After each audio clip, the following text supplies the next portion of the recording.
good morning. Live pa rin po tayo napapanood sa ating social media accounts sa Facebook at YouTube channel ng UNTV at Good Morning Kuya. It's Monday morning, start your day right. Huwag po tayo makalimot una sa lahat na manalangin, magtagubilin upang tayo po ay gabayan ng Panginoon sa ating mga paggawa. At mula po dito sa Pilipinas, bumabati kami sa inyo ng isang good morning. It's time to rise and shine.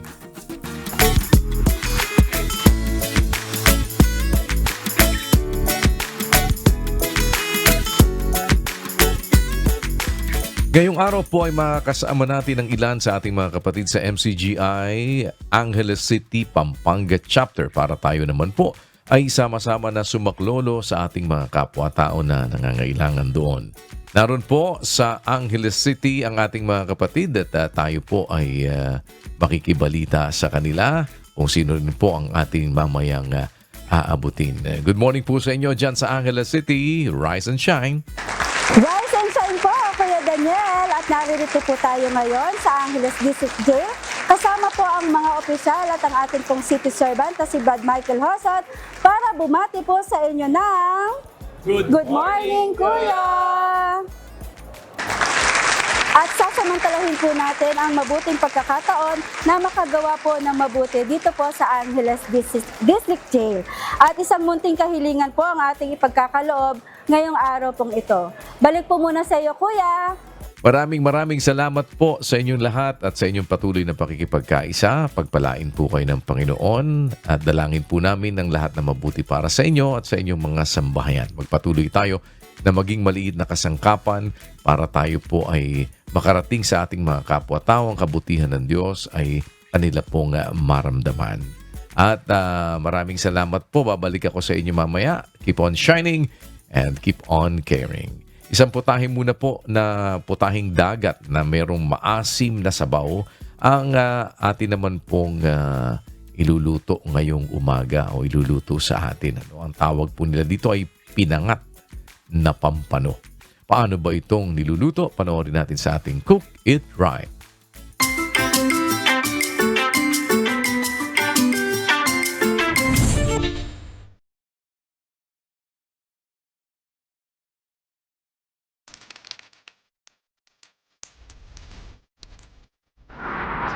Good morning, Kuya. Rise and shine, mga kasambahay. At syempre, may bago na naman tayong lutong bahay na siguradong magugustuhan nyo. Yes, isa itong ulam na may tamang asim at sarap. Talagang nakakagana. At ang isa sa pangunahing sangkap ng dish na ito ay kilala sa malambot at medyo mild na lasa ng laman ng isda. For today's episode ay gagawa tayo ng pinangat na pompano. Kaya tara, magluto na ta! Let's cook it right!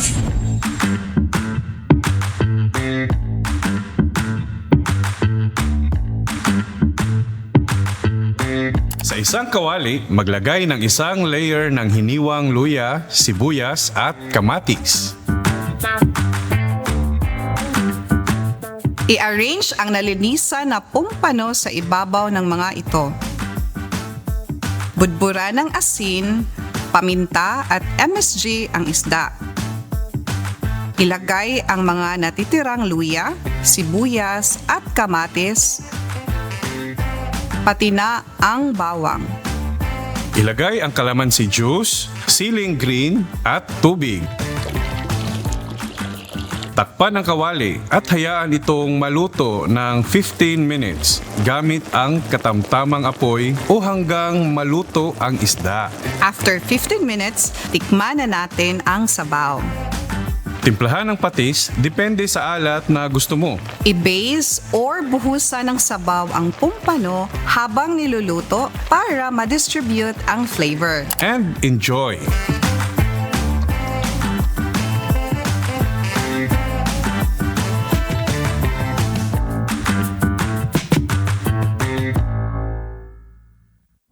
Ayan, luto na ang ating pinangat na pompano. Mga kasangbahay, ang pompano ay isang isdang kilala na halos walang tinik, kaya mas madaling kainin. Yes, at malambot lang ang laman ng pompano, kaya madali lang siyang maluto kumpara sa ibang isda. Kaya tara, habang mainit pa, tikman na natin. Huwag kalimutan, bago kumain, manalangin.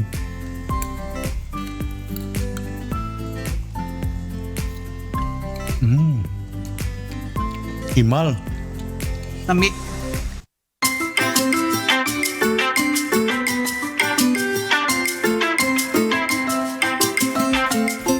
Sa atin po namang Wonders of Creation, sa mga baybayin may mga halaman na nagbibigay proteksyon sa lupa at sa mga lamang dagat. Ang mangroves. Paano nga ba nila itong pinoprotektahan ang ating mga baybayin at bakit sila ay tinatawag na guardians of the coast? Panoorin natin sa atin pong Wonders of Creation.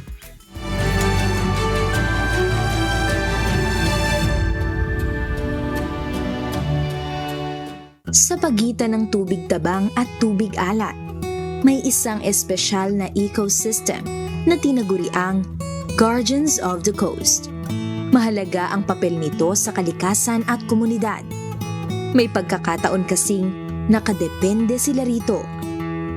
Ang pambihirang klase ng kapaligirang ito ay nagpoproteksyon at nagbibigay tahanan sa iba't ibang uri ng mga hayop.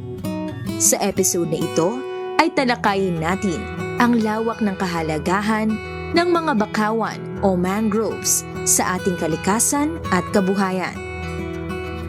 Nakamamangha ang katangian at nagagawa ng mga mangroves. Grupo sila ng mga halaman na may higit 80 species na karaniwang nabubuhay sa baybaying dagat at delta o yung isang anyong lupa na nasa bukana ng isang ilog at nasasalubong din ang dagat o karagatan. May kakayahan ang mga ugat nito na maka-adapt upang mabuhay sa tubig na may mataas na konsentrasyon sa asin. Ang ilang species na ang ugat ay may parang reverse osmosis filters ay nakakapag-block ng hanggang 90% ng asin mula sa pagpasok sa kanilang sistema. Ang mga pneumatophores o aerial roots naman ay lumalabas sa lupa para makakuha ng oxygen, lalo na kapag ang lugar ay naaapawan ng tubig dagat. May ilang uri rin ng mangrove ang maaaring mabuhay ng daan-daang taon. Halimbawa narito ang isang puno ng Rhizophora apiculata sa Australia na tinatayang mahigit 1,000 years nang nabubuhay. Gayunpaman, walang iisang scientific name ang mangroves. Ngunit ang ilang genera at species na mas kilala ay ang Rhizophora, Rhizophora apiculata at Rhizophora mucronata, Avicennia o Avicennia marina at Soneraceae o Soneraceae alba. Naririto ang ilan sa mga mahahalagang tuklas tungkol sa mga mangroves. Una, nakakapag-absorb sila ng 4 times the carbon o blue carbon kumpara sa rainforest na tumutulong na mabawasan ang mga greenhouse gas ng atmosfera. Ang mga mangrove ay sumisipsip ng carbon dioxide sa pamamagitan ng photosynthesis at iniimbak ito sa kanilang katawan at sa lupa sa ilalim ng tubig.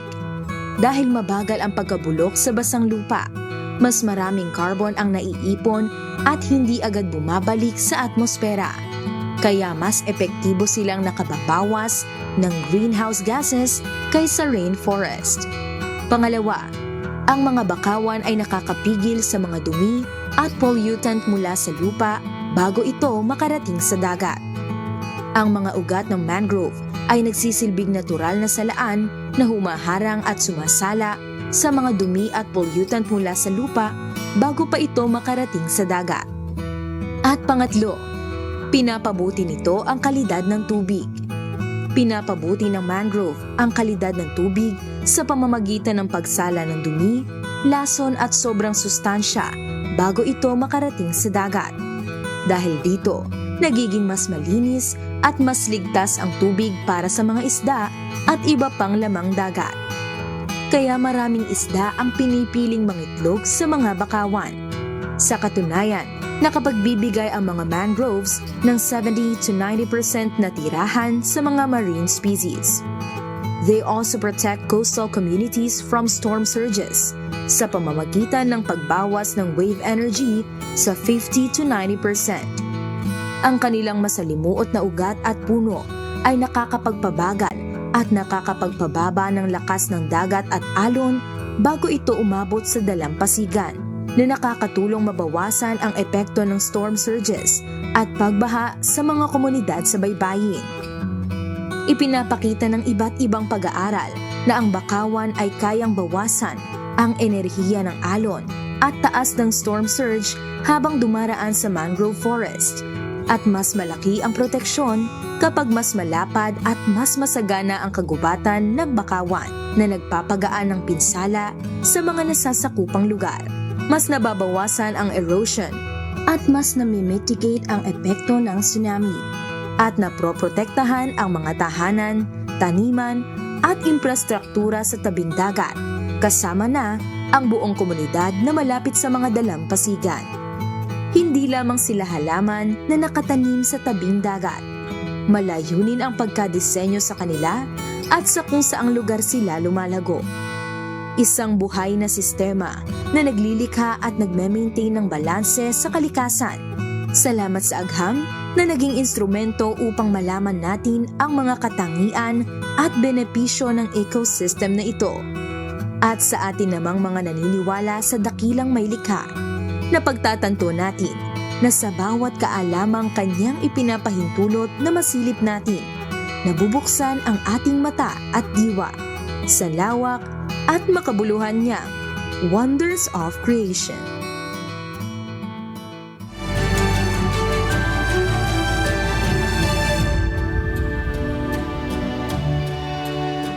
May mga uri ng cancer na mabilis kumalat kapag hindi agad nakita.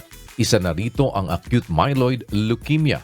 Ano nga ba ito at ano ang mga senyales na dapat nabantayan? Panoorin natin sa ating Now You Know.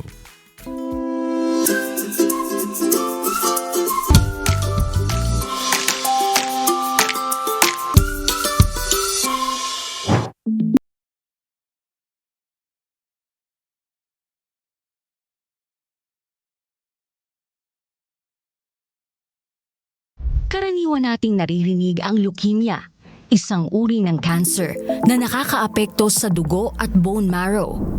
Pero ano nga ba ang acute myeloid leukemia? Ang acute myeloid leukemia o AML ay isang agresibong uri ng blood cancer kung saan mabilis na dumadami ang abnormal white blood cells na hindi gumagana ng maayos. Dahil dito, naaapektuhan ang normal na paggawa ng red blood cells, white blood cells at platelets.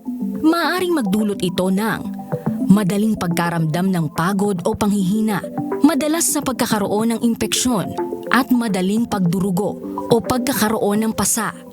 Mas mataas ang risk ng acute myeloid leukemia o AML sa mga sumusunod: older adults, lalo na edad 60 pataas, mga taong nakatanggap na ng chemotherapy o radiation therapy para sa ibang cancer, mga na-expose sa chemicals tulad ng benzene na matatagpuan sa gasolina at usok ng sigarilyo, mga may blood disorders gaya ng myelodysplastic syndrome, mga may genetic conditions tulad ng Down syndrome, naninigarilyo at nagkaroon ng exposure sa mataas na antas ng radiation. Upang ma-diagnose ang AML, isinasagawa ang blood tests para makita ang abnormal blood cell counts, bone marrow test para makumpirma ang diagnosis, at iba pang laboratory tests para matukoy ang specific subtype ng leukemia. Kapag nakumpirma ang AML, agad na sinisimula ng gamutan dahil mabilis ang pag-progress nito. Maaring kabilang sa treatment ang chemotherapy, targeted therapy, o stem cell transplant, depende sa kondisyon ng pasyente. Walang routine screening para sa AML, kaya mahalaga ang agarang pagpapatingin kapag may sintomas. Ang maagang diagnosis at tamang paggamot ay nakakatulong mapabuti ang survival at overall outcome ng pasyente. Kung may iba pang nais malaman tungkol dito, makatutulong kung magtatanong sa pinakamalapit na health professional sa inyong lugar.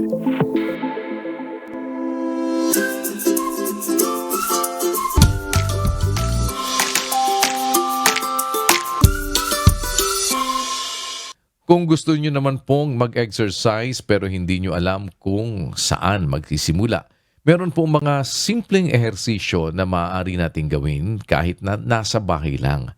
Panoorin po natin sa ating You Can Do It.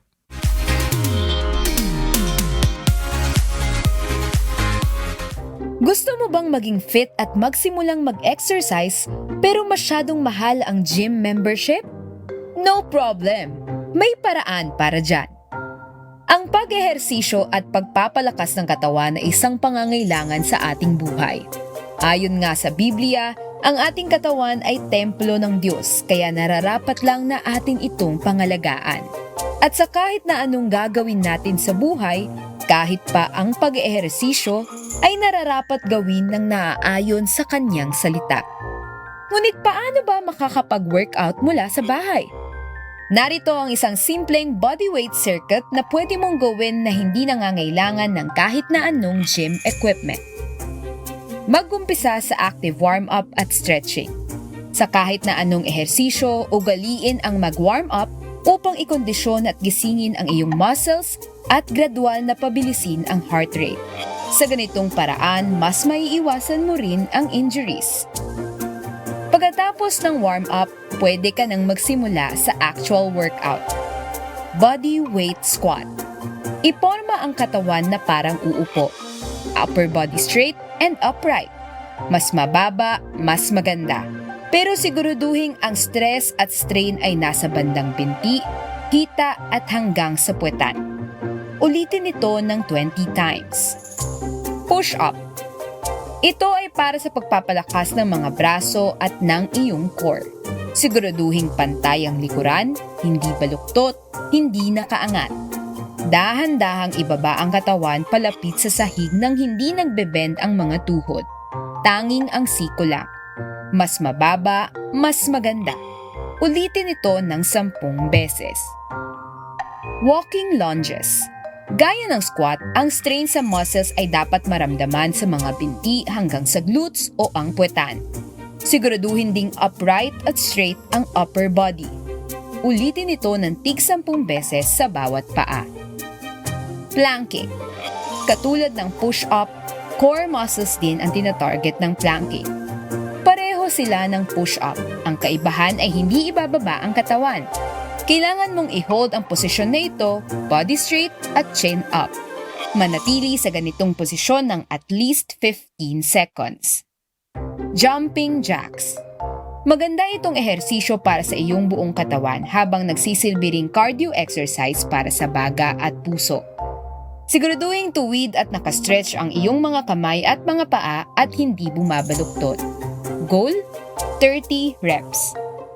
Ito ang kabuuan ng iyong simpleng circuit training. Pagkatapos ng isang set ng 5 exercises na ito, ulitin pa ito ng 2 pang beses para sa kabuuang 3 repetition o 3 reps. Habang tumatagal at kapag nasasanay na ang iyong katawan, maaari mong dagdagan ang reps o repetition ng buong routine at mas paikliin ang rest time in between sets habang mas tinatagalan naman ang hold sa mga routine. Ito ang susi upang mas mapaghusay ang katawan at maging fit kahit walang gym equipment sa bahay. O diba? No gym, no problem. Sa tamang routine at disiplina ay maaari mong mapagbuti ang iyong katawan. Basta't laging lalakipan ng pananalangin at pagtitiwala sa Diyos, siguradong sa anumang bagay ay you can do it!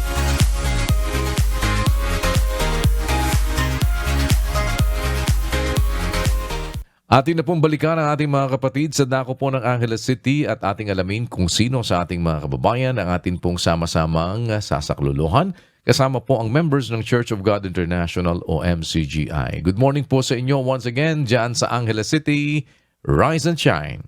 Yes po, Kuya Daniel. At muli nagbabalik po tayo dito sa Angeles District Jail. Kapiling po natin sila Jail Inspector Al Vincent Bago at JO1 Aaron S. Bandao para ipagkaloob po sa kanila ang kanila pong munting kahilingan na solar lights. Ano po ang nais niyo pong iparating kay Kuya Daniel at sa MCGI? On behalf of our District Jail Warden, Jail Superintendent Voltaire Gerald F. Pase, maraming salamat po sa pinagkaloob niyo sa amin na solar lights. Makakaasa po kayo na pagbubutihan namin ang aming serbisyo at sa aming mga PDL po na malaking tulong po ito sa kanila. At pati po sa facility namin. Maraming salamat. Itong inyong pinagkaloob pong solar lights sa amin ay napakalaking tulong, lalong-lalo na po sa security aspect ng aming jail.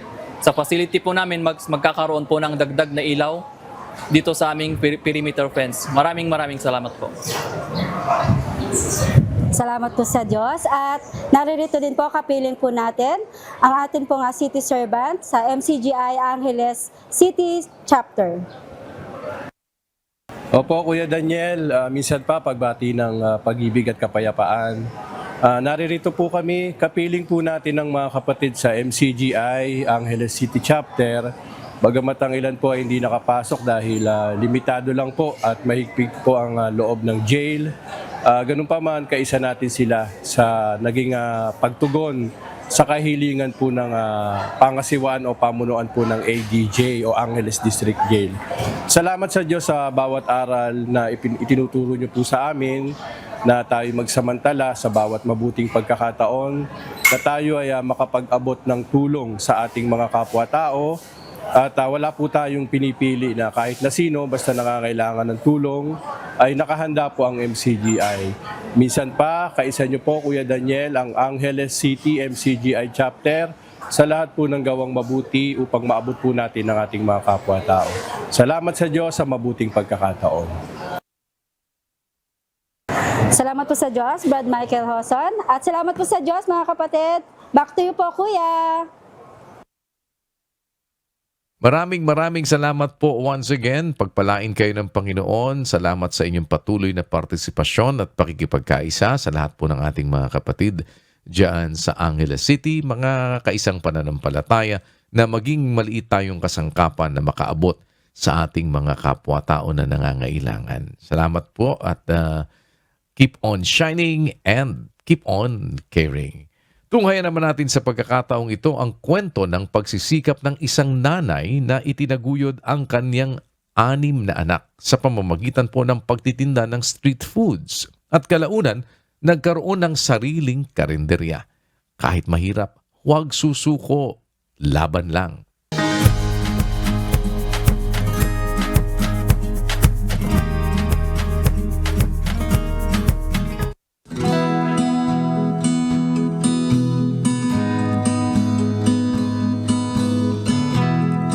Ako po si Lilibet Abrogar Mirasol, 66 na po ako, nakatira po ako sa Dasmariñas, Cavite. Yung bata pa ako, talagang nagninegosyo na ako. Pansin ko na yun mahilig ako magnegosyo. Maski sa elementary pa lang ako, mahilig ako magdala ng mga kung ano-anong ninegosyo Hanggang sa nagdalaga ako, tapos nagkaasawa ko, nagninegosyo pa rin kami. Lalo na nagkaanak kami. Kasi kailangan meron akong naging patahian. Tsaka narasubukan din namin na magluto sa bahay. Tapos lalako ko. Pero galing kami sa pabrika mag-asawa, electronics, tapos asawa ko mekaniko bago kami nag-business. Kasi sa business, pag masipag ka, mas malaki kitain mo. Hindi katulad sa trabaho, kung ano lang yung sipag mo doon, yun lang din ang babayaran sa'yo. Nung nag-street food kami dyan, sa harapan lang ng skinita namin sa bahay. Ang tagaluto, mister ko, ako tagabigay. Tulong kami mag-asawa kasi nga nagdadrive din kasi yun. Konduktor ako, tapos siya nagdadrive. Dito sa pagbibusiness, doon ako nagkaroon ng idea na makapagpaaral din pala ako ng anak. Basta masipag lang kayo. 6 po ang anak ko, may kambal po kaming mag-asawa. Kasi yung anak ko nagbantay sa ospital. Pagbalik niya, wala na siyang trabaho. Sabi ko sa kanya, "Nak, business ka na lang." Tapos nagbi-business na siya dito sa kabilang yun. Nangyari, may trabaho naman agad siya. Kinuha uli siya ng mga boss niya. Tapos nung nagtatrabaho na siya, sayang naman yung dinang kong 12,000. Tapos ang iniwan ko tuloy, yung street food ko sa bahay. Dito na kami nag-focus.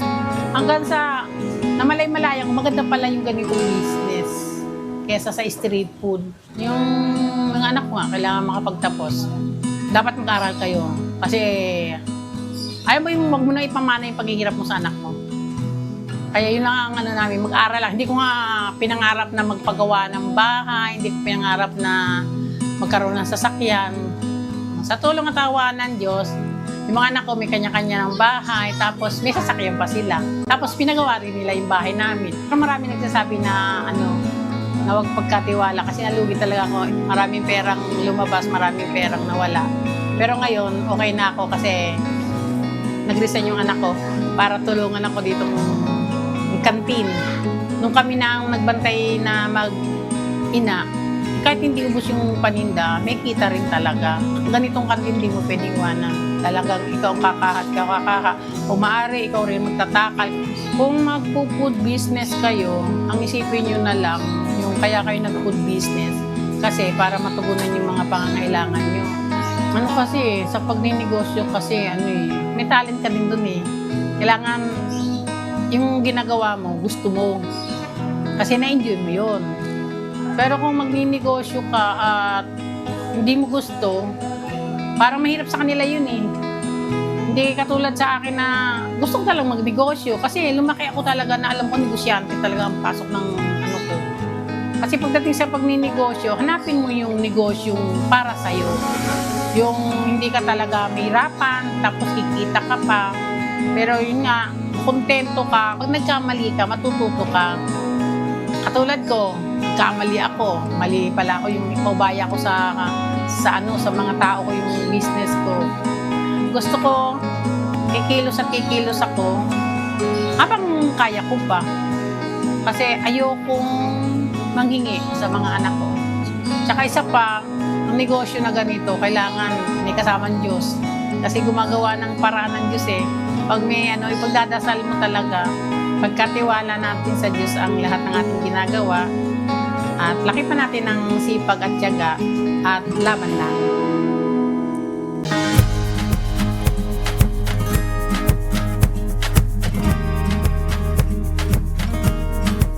Sa atin pong viewpoint, nagtanong tayo sa ating mga kababayan upang alamin ang kanilang pananaw sa issue na ito. Para sa iyo, tama lang bang gumamit ng self-defense kung nasa panganib ang isang tao? Pakinggan natin ang kanilang tugon at alamin natin ano ba naman ang sinasabi ng banal na kasulatan tungkol sa mga bagay na ito.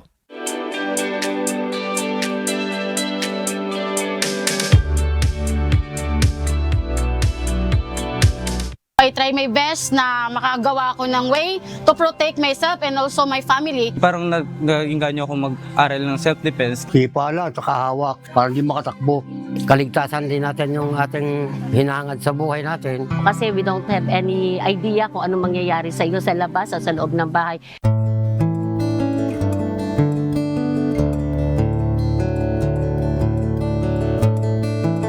Oo, very, very true. Kasi ang self-defense, talaga importante yun wherever you go kasi we don't have any idea kung anong mangyayari sa iyo sa labas o sa loob ng bahay. Kaya first and foremost, talaga ang self-defense dapat talaga ina-apply yan sa sarili natin.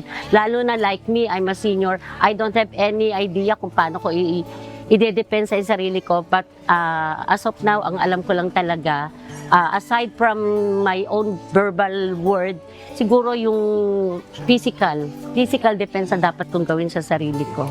Mahalaga po yun ang self-defense bilang isang babae.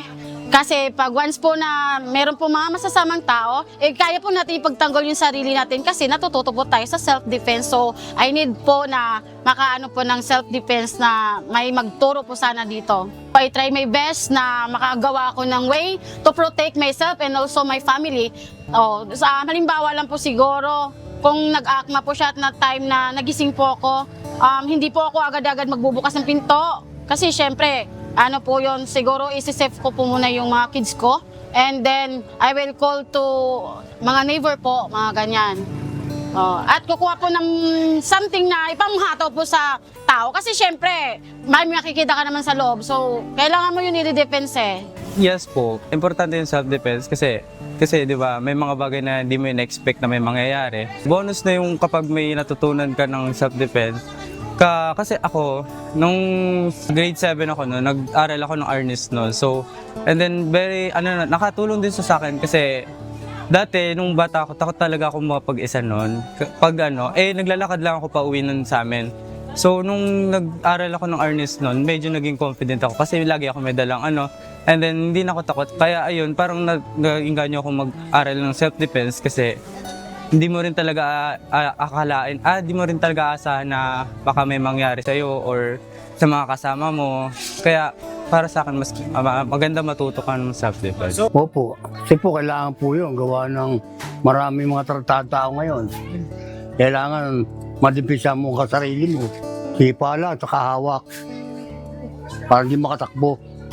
Anak ko po at saka asawa ko. Pag nakita ko pong matama na yung ginagawa sa asawa, mga anak ko, pinipisan ko po sarili. Kasi kailangan magulo na nga po mundo eh. Ako po magulo na. May gera-gera na nga. Lalo nagmamahal ang ating mga bilihin.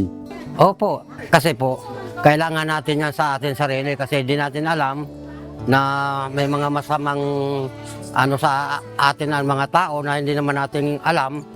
Kung halimbawa, mayroong tutugisin ka sa kagipitan, pwede mo pag-iligtas yung iyong sarili.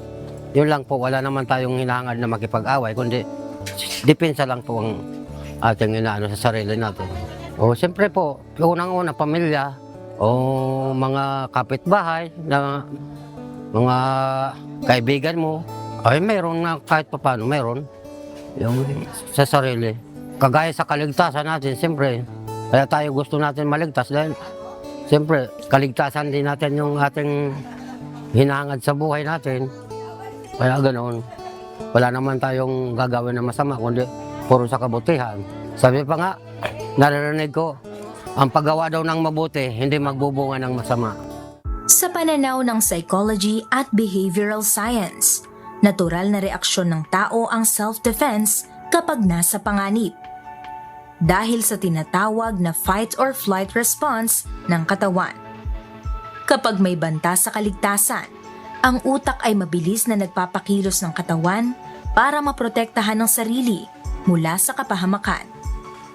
Pero ano kaya ang itinuturo ng Biblia tungkol sa paggamit ng self-defense kapag ang isang tao ay nasa panganib? Self-defense is man's inborn right. According to all international laws and even in natural laws, self-defense is a right of a living organism. Yung ipagtanggol ang sarili. Ang ahas, tumutuka hindi para pumatay.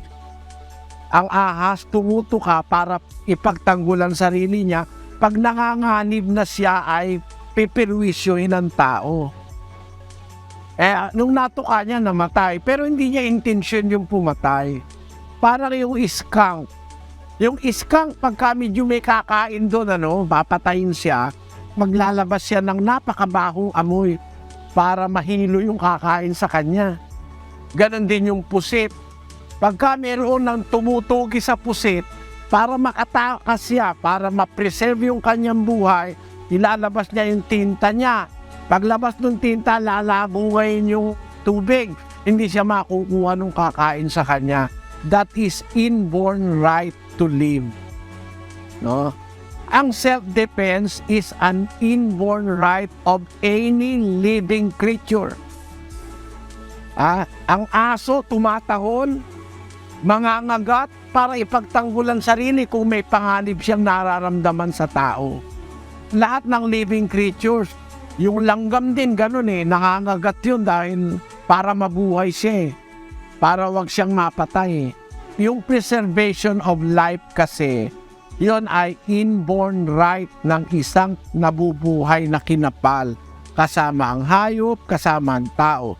Yung sungay ng kalabaw, yung sungay ng toro, yon ay inborn right nila yon. Nilagay ng Diyos yon para ipagtanggol ang sarili.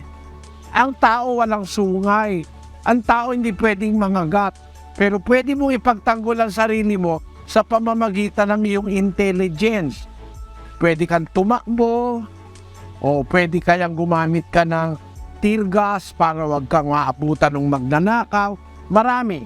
Ngayon, papatayin ng mga terorista yung bansa mo. Di ba may karapatan ka na ipagtanggulan sarili mo? Natural and international law nagdidictate sa atin na defend ourselves against aggressor or criminals. That is self-defense. Nasa Biblia yon. Yung self-defense o yung pagtatanggol sa sarili ay inborn right ng tao yon. Yon ay nakasulat sa lahat ng aklat ng international law. Nakasulat din yun sa nature na ang pagtatanggol sa sarili, bigay ng Diyos yan sa tao, sa hayop at sa iba pang mga nilalang.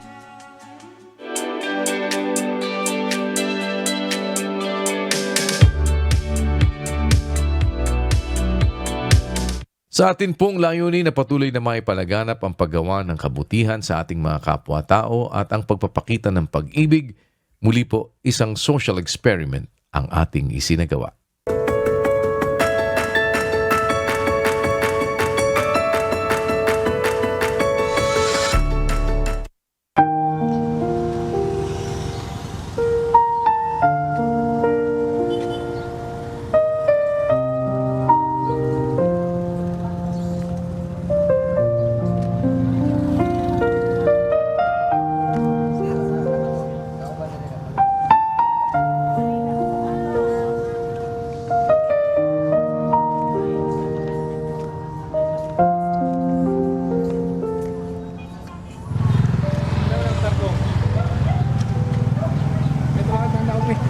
Ako na ikuha na nanay. Ito na, dito. Nay. Nanagya pa mang kanay nga. Pambili ko ng gamot. Ay. Ilan yung tangkong, nay? 15, 15. Ano na ko, nay? Anay. Salamat po. Wala akong mapa. Imo na na. Ha? O, imo na na. Wala din. Ha? Sukle niya. Oo, napakarami.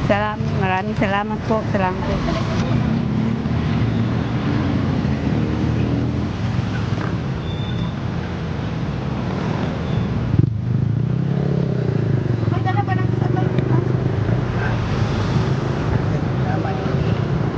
Ano ka mo ulit?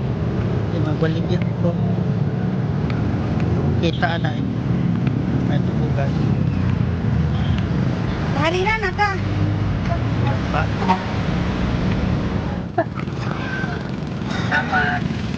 Apoy pa tayo. Bike te. Kuha na ni. Salamat ha. Salamat sa pagtabang. Ba't lang, sir? Maligya mo ko. Salamat.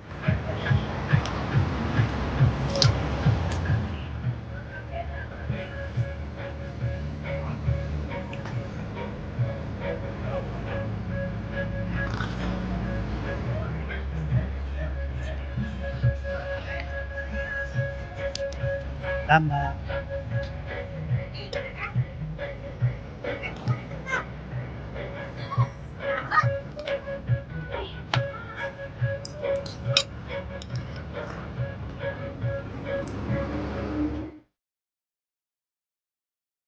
Ang nararamdaman namin na mabusog na si tatay niya. Naawa kami sa paglalakad niya, na iika-ika.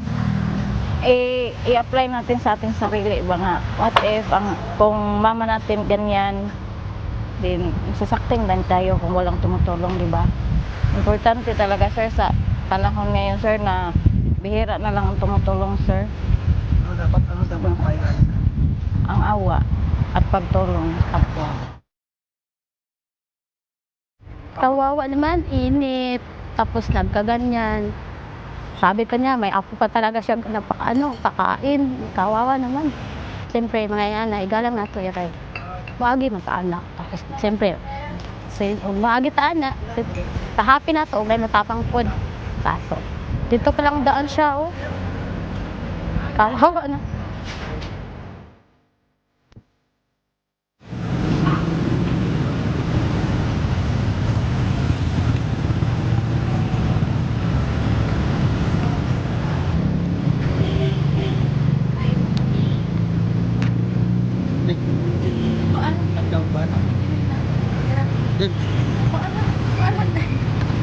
Salamat Ako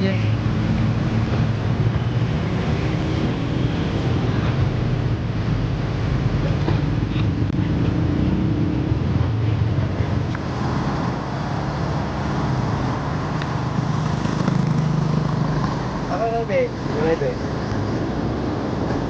Dito ka, dito ka. Mahingo muna ako. Wala ka? Kaya. Teka, rin. Tingnan mo ni Nay. 20 po. Ha? 20. Bring Nay. Salamat po. Salamat sa iyo. Salamat. Salamat po. Palitin mo po, anay, para nakaipad sa... Salamat po. Sana anuhan kayo ng Panginoon. Baka naman sa ako, Nay. Sige. Salamat po. Ayara? Ayara po. Tayo sa mga Nay. Hindi po. Ayara sa pusik. Oo, sa highway.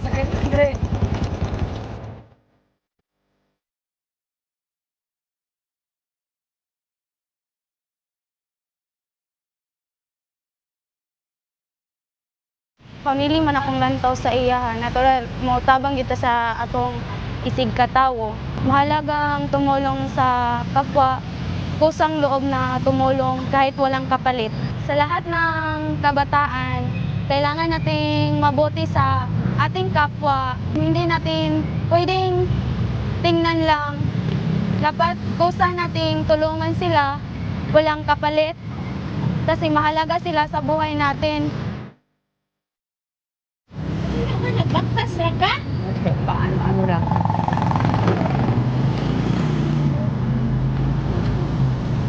Hindi ako sa punta ko sa pharmacy. Sakay na lang ka. Sakay na lang ka ulit. Yeah. Sakay. Hindi na. Hindi na. Tandong.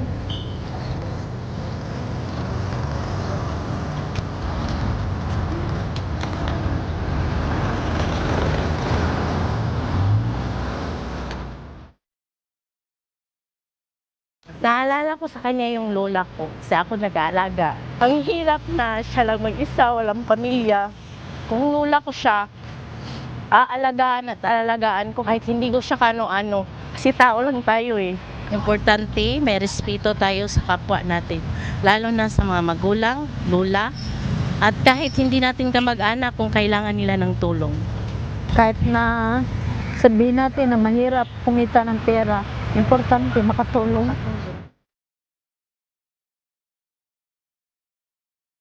Sa mga bata, lalo na ngayon, marami ng mga gadget na divert yung attention nila.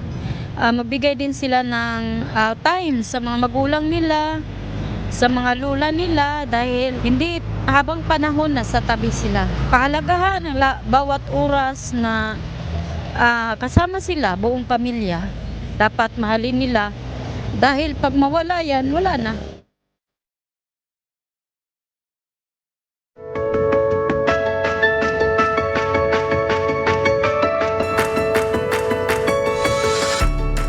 At sa araw po na ito ay muli nagsasagawa po tayo ng isang medical mission sa lugar po ng Balut Covered Court sa Orani, Bataan, kung saan po ay pinagsisilbihan din natin ang ating mga kababayan mula sa Barangay Calero, dyan sa Orani, Bataan. Nagpasimula na po ang ating registration kanina pang 5 o'clock in the morning.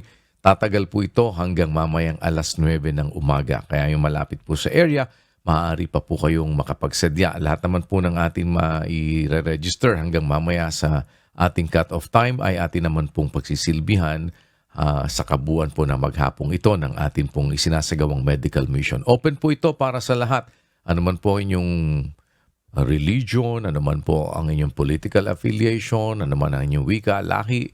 Kung meron po tayong may pagsisilbi, maaari po kayong makapagsadya. Sa kasalukuyan po, nandyan tayo ngayon sa Balut Covered Court sa Orani, Bataan. At makibalita po tayo sa ating mga kapatid na nariyan ngayon para magsilbi sa ating mga kapwa-tao. Good morning po sa inyo dyan. Rise and shine.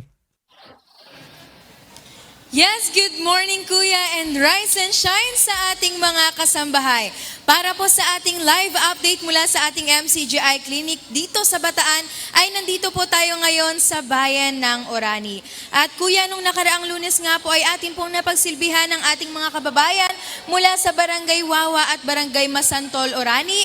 At ngayong araw naman po ay kasama po natin ang ating mga kasambahay o ang ating mga kababayan mula rito sa Barangay Calero. At same venue pa rin po tayo Kuya, gaya po ng sinabi nyo, ay nandito pa rin po tayo ngayon sa Balut Covered Court sa Orani, Bataan.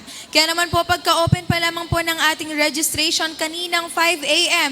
ay nagsimula na rin po yung pagdating ng ating mga kababayan para po makapagpa-register sa kanilang services na ia-avail ngayong araw. At from registration po Kuya, ay pwede na po sila mag-proceed sa mga susunod pang steps para sa ating process o procedure po dito.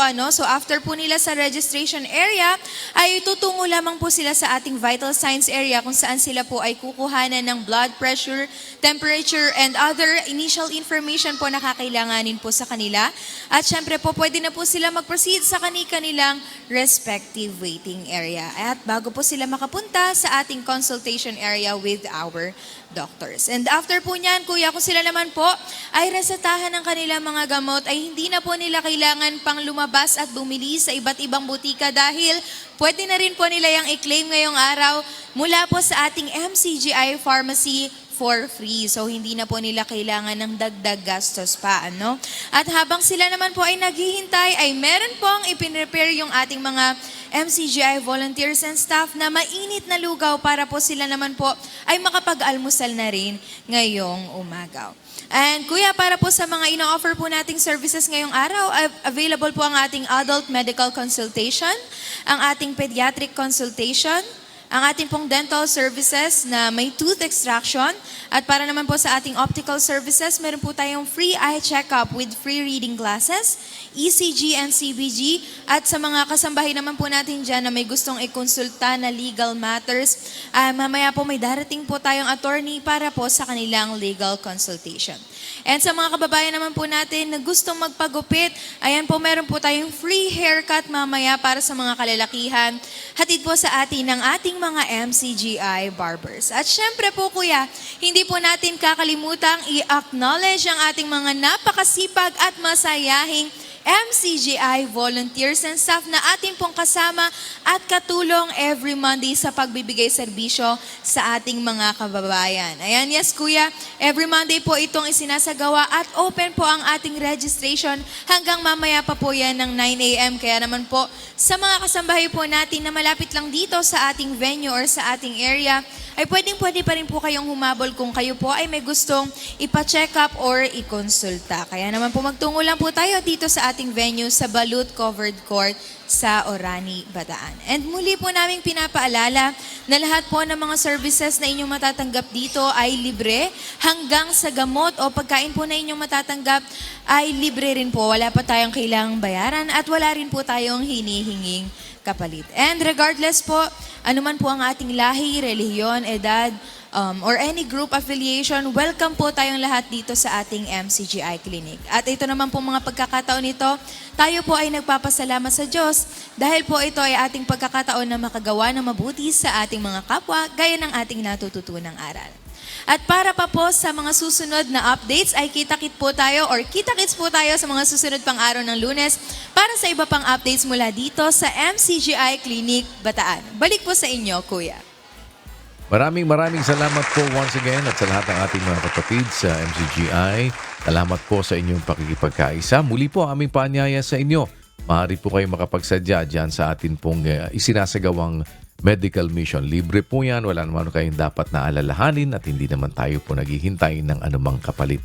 Yan po ay para po sa ating mga kapwa-tao na nangangailangan po ng serbisyo sa isang maliit na paraan. Ang MCGI naman po ay makaabot at maging maliit na kasangkapan na ang kabutihan ng Diyos ay makarating sa inyo. Mananatili po na sa Diyos ang lahat ng karangalan at ang lahat ng kapurihan magpakailanman.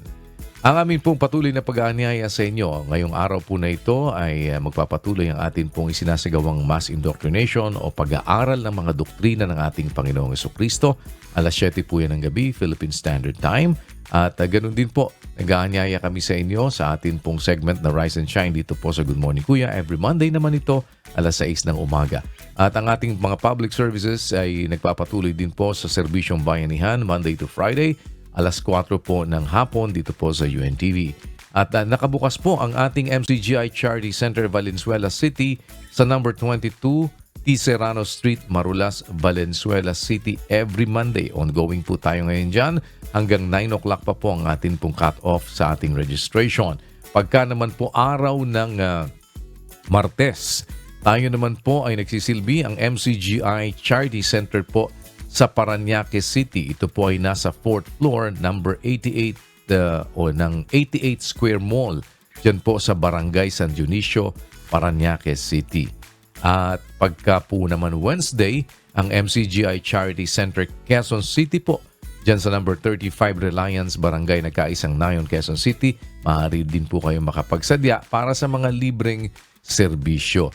Ang MCGI Charity Center Marikina City naman po ay every Friday naman po ito. Ang ating MCGI Charity Center po dyan ay maaari din ninyong mapuntahan. Nasa number 141 E. Rodriguez Avenue, Marikina City. Samantalang, ang ating pong MCGI Diagnostic Center sa Apalit, Pampanga ay bukas po ito Monday to Friday para makapaglingkod sa ating mga kababayan ng mga libreng serbisyo. Hatid po sa inyo ng members ng Church of God International. At the next Monday naman po ay dyan pa rin po tayo sa Balut Covered Court sa Orani, Bataan. Ang mga taga-barangay Paking Carbonero, Orani po ay ating pagsisilbihan naman dyan po sa lugar na yan. At patuloy pa rin po ang pag-ikot ng ating mga mobile, dental and optical clinic sa iba't ibang bahagi ng ating bansa. 6 po yan na umiikot sa iba't ibang mga rehiyon. At ganun din po ang ating MCGI Free Store. Alamin lang po ninyo yung mga meron pong mga stubs ng ating free store. Maaari po kayo makapagsadya dyan sa MCGI Building, JP Rizal Street sa Barangay Pag-asa, Bagak, Bataan. Yung mga meron na pong stub para sa ating free store. Maaari po kayo mag-claim dyan po sa ating MCGI Free Store sa Bagak, Bataan. At sa pamamagitan po niyan, minsan pa ay nagpapasalamat tayo sa Panginoon na nagbigay sa atin ng isang mabuting pagkakataon upang tayo po naman ay magkasama-sama sa araw na ito. Mananatili pa rin pong sa Diyos ang lahat ng karangalan at ang pinakamataas na pagpupuri magpakailanman. On that note, iiwan namin sa inyo isang awiting nagpapaalaala na sa panahon ng pagsubok, ang pananalangin sa Diyos ang ating matibay na sandigan. Sa kanya pong rendition ng awiting Kneel Down and Pray, narito po si Sister Shari Go para sa ating On a Good Note. Salamat po sa inyong pagsubaybay. To God be the glory. Good morning.